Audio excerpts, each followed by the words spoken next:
पिंजऱ्यात आल्यावरती तो परत खाली उडी मारेल. नाही उडत, नाही उडणार, अरे घे कुठं जवळ गेला, नाही उडणार, नाही उडणार तो. चल रे चल बस इकडे थांब. जोर जोर द्या, जोर द्या, जोर द्या. थोडं उचलून धरा. थांबा थांबा थांबा थांबा थांबा. नाही नाही आता कुठं आहे पाहा ना.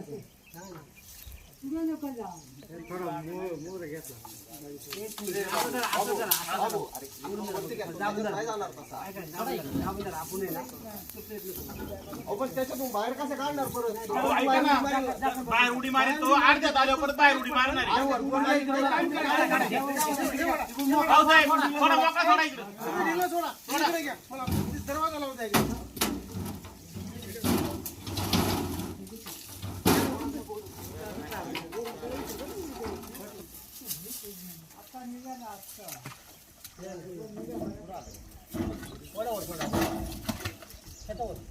थोडा वरती खेचा अजून.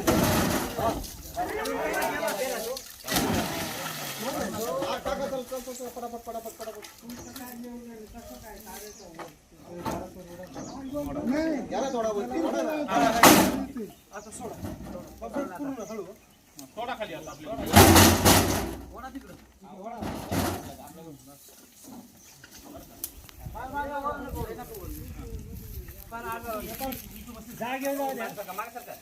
मागासारखं तुम्ही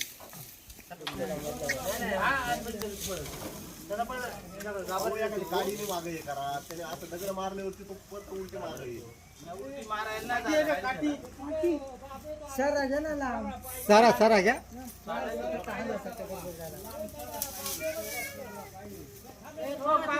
कोण असा घेता का तो बरोबर. नाही नाही सटकत होतो.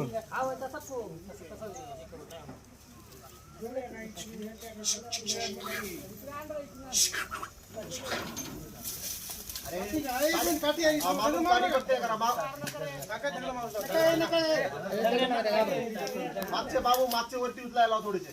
मागचा मागचा बस बस. नाही नाही निघाला बाहेर निघाला.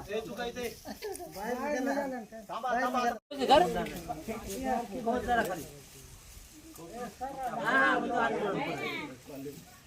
डोसने जरा गाडी काय तुम्ही काय कटवायचं कटवायचं.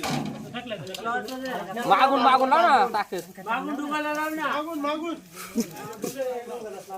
काय तुझ्या डोंगाला लावा. किती उडतील तुम्ही. ढकल ढकल ढकल ढकल ढकल ढकल. थोडा पिंजरा मागून वर करा. ढकल ढकल ढकल ढकल.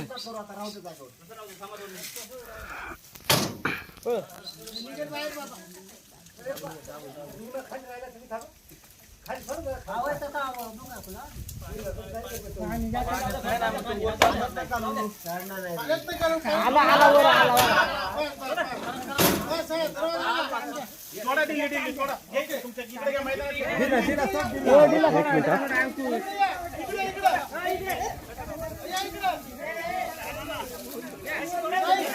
तुम्ही जरा आता माहिती सांगा.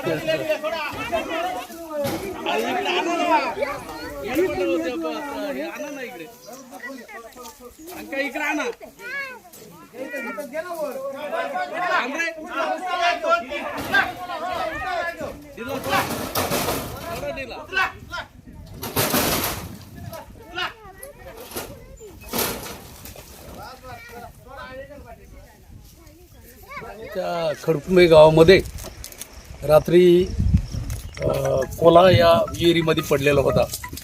त्यावेळेला वन खात्याला कळवलं. त्यावेळेला वन खात्याचे गायकवाड साहेब आणि आपल्या माणिकडोबाची रेस्क्यू टीम सर्व मंडळी पिंजरा घेऊन या ठिकाणी आली. कारण सुरुवातीला ते असं वाटत होतं की ते पाण्यामध्ये असल्यामुळे बिबट्याचं पिल्लू असावं असा आमचा समज झाला होता. परंतु जेव्हा या ठिकाणी प्रत्यक्ष ही मंडळी आली त्यावेळेला बघितलं तर ते कोल आहे. आणि आता त्यांनी त्यांच्या रेस्क्यू टीमच्या याच्याप्रमाणे ते विहिरीमध्ये पिंजरा सोडून ते आता वरती काढलेला आहे. त्यामुळे ते सुरक्षित आहे. त्याला कुठल्याही प्रकारची जखम झालेली नाही. फक्त ते रात्रभर पाण्यामध्ये असल्यामुळे ते थोडंसं असं घाबरलेल्या अवस्थेमध्ये आहे. तेव्हा आता ते त्यांच्या नियमाप्रमाणे ते कुठे त्याचं स्थलांतर करायचं किंवा काय करतील ते. त्यामुळं आज या ठिकाणी सर्व मंडळी उपस्थित राहिली. गायकवाड साहेब आणि रेस्क्यू टीमचे सर्व अधिकारी यांचं मनापासून अभिनंदन करतो, आभार मानतो की ते अशा घटना, कारण शेवटी वन्य प्राणी हा एक जीवच आहे आणि ते वाचवणं खरं तर आपलं सर्वांचं कर्तव्य आहे. आणि म्हणून त्या ठिकाणी मंडळी आली आणि त्यांनी अतिशय चांगल्या पद्धतीनं या ठिकाणी त्याचं रेस्क्यू केलं.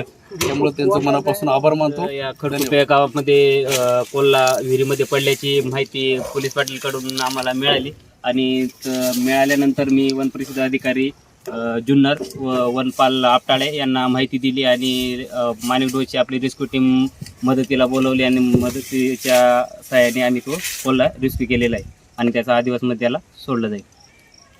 सर काय सांगाल तुम्ही रेस्क्यू केलेले?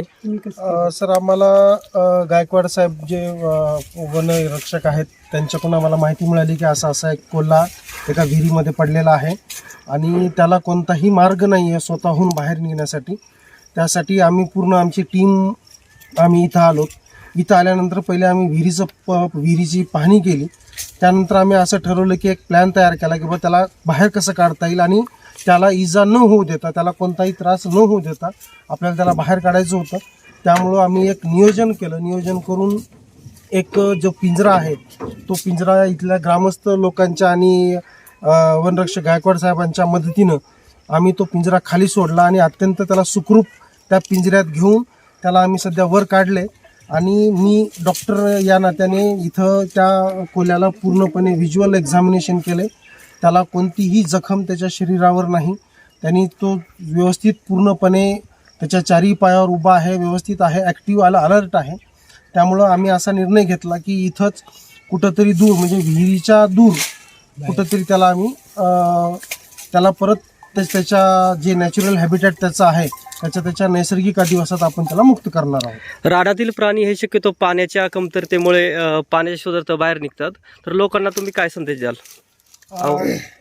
कसं आहे की सध्या जे वन्यजीव आहेत उन्हाळा जास्त असल्या कारणानं, ऊन जास्त असल्या कारणानं ते कुठंतरी आश्रय, कुठं सावलीचा निवारा ते शोधतात आणि जिथं पाण्याची व्यवस्था आहे तिथं ते सोडतात. तर जेव्हाही तुम्ही कुठं शेतीला पाणी वगैरे सोडत असता तेव्हा थोडंसं मुबलक प्रमाणात पाणी सोडा, जेणेकरून कुठंतरी एक थोडं साचलं पाहिजे. म्हणजे जेणेकरून हे जे जनावर आहे हे निशाचर जनावर आहे. हे रात्रीत येतात, त्यांचं पाणी वगैरे पितात आणि त्यांच्या अधिवासात मुक्त होतात.